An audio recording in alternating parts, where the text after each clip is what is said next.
truly God is all good, and He bestows upon us many blessings. That's why our hearts are full of thanksgiving, because God doesn't abandon us, and God loves us. And one very concrete manifestation of God's goodness in us is God respects our human freedom.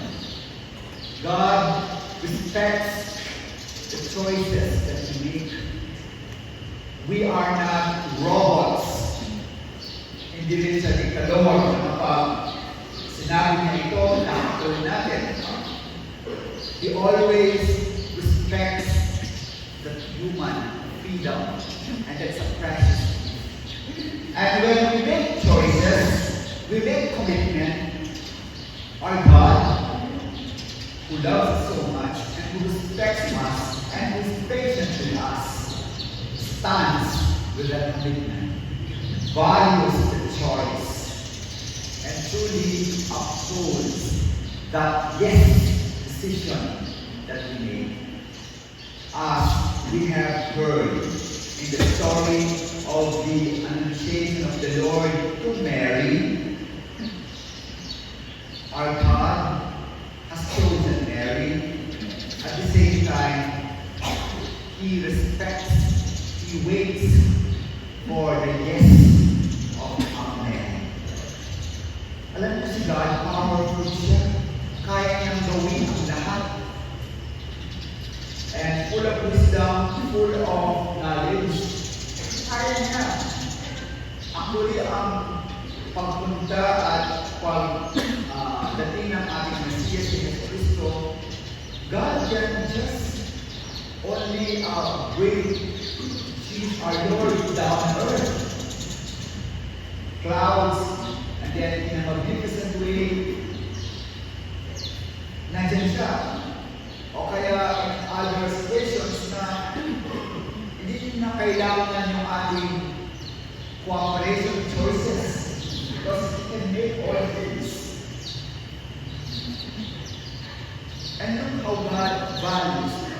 Isipin niyo po, kung hindi nag-yes si Mama Mary. That's why also Saint Bernard, Doctor of the Church of Abot, not only God, who values and treasures the yes of Mama Mary, be done to me according to the word, even humanity, tayo, we await on the yes of Mary. Dahil ang yes of Mary, it's also our response. Misa ito, yes, Misa de Galicia, Simbang Gabi, Misa de Aguinaldo, maraming pangalan. Pero itong araw na ito, December 20, Misa Aurea. Listening. Mass where will listen. Particularly in this situation, Mama Mary listens. Humble herself to listen. Silence in and discern the will of God. Misa Aurea. And then, says the commitment, be done to me according to your word.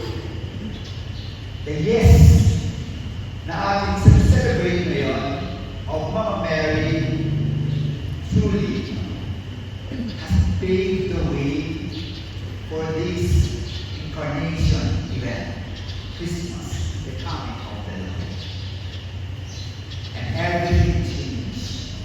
There is salvation, there is life, there is joy.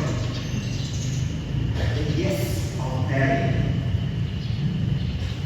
Meron din isang klaseng sagot if we are attentive, listening. Dito sa first reading, ang sagot naman dito, no. Itong si King Ahaz, kung narinig niyo po ang first reading, parang passive man siya. Sabi niya, si King Ahaz, no, I will not tempt the Lord. I will not ask for the sign. Diba? Parang he will not ask for a sign. Parang something na very confident siya, somehow parang passive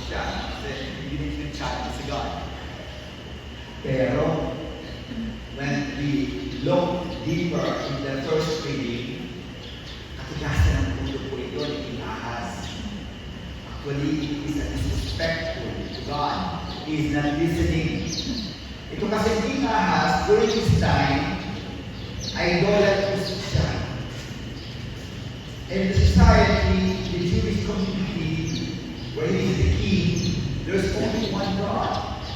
But because he is also in alliance with neighbors who are pagans or idolaters, so then, he has many God, idolatry.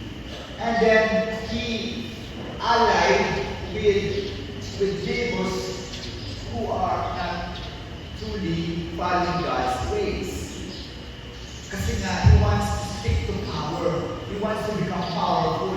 His plan, his ways, he can make it. Stay in power by his own plan, by his own alliance. And God extends God's ways, and this is always the word of God.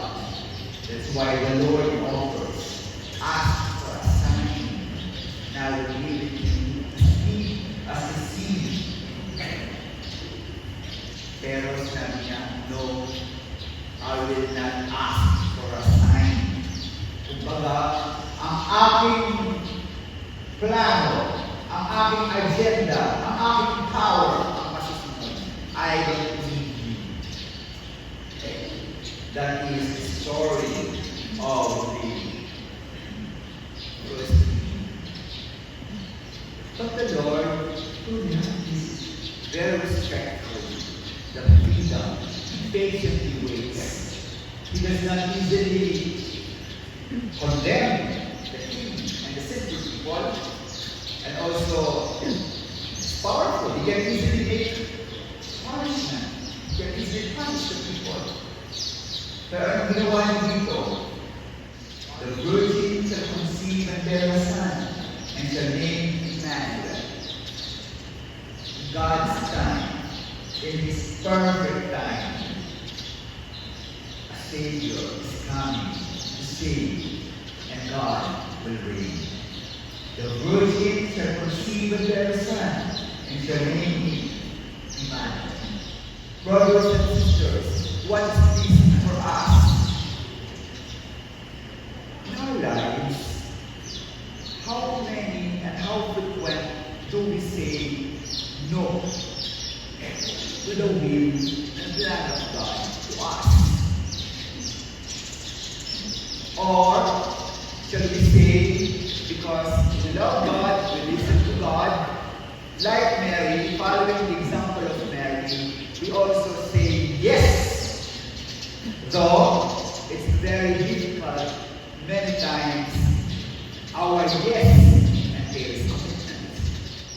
As we have experienced in life, sa buhay natin, whether you are a parent, mother, father, or whether you are a student or young adult or youth, when we ourselves, yung sarili lang natin na pinapakinggan natin, at tayo lang masusunod, kakakumbaya talaga. We will never be happy. We are not robots. Ayun. Ang mga anak natin, ang mga kaibigan natin, kapag sila ay minamanduhan natin, hindi tayo nakikinig, masyado tayong tuwala sa sarili natin, hindi nabilib tayo. Remember, brothers and sisters, we are not the monopoly of goodness. We are not the monopoly of brilliant ideas. We cannot but also be humble to listen and also value the very person of each one. O minsan, hindi maganda, hindi maayos, hindi tama, pero kung mag-away, huwag natin kondinahin kapag mali o talagang hindi tama. Look at how the Lord puts us in patience and how this initiation event, kapag may mga mali at nakikita niyo kung hindi tama ang ginagawa at sinasabi ng ating mga kasamahan, don't condemn them, don't judge them, but rather, in the spirit of charity, also seeking the will of God, pray for them and listen to them, and also make yourself always consistent in living the values, the goodness, the truth. You attract by witnessing. You attract by living good lives.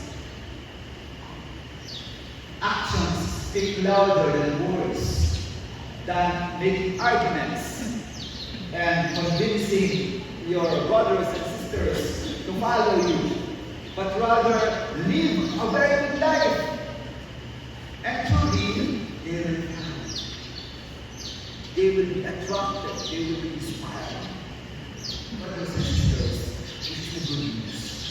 Continue witnessing based on the yes, on the commitment, on the love that you have.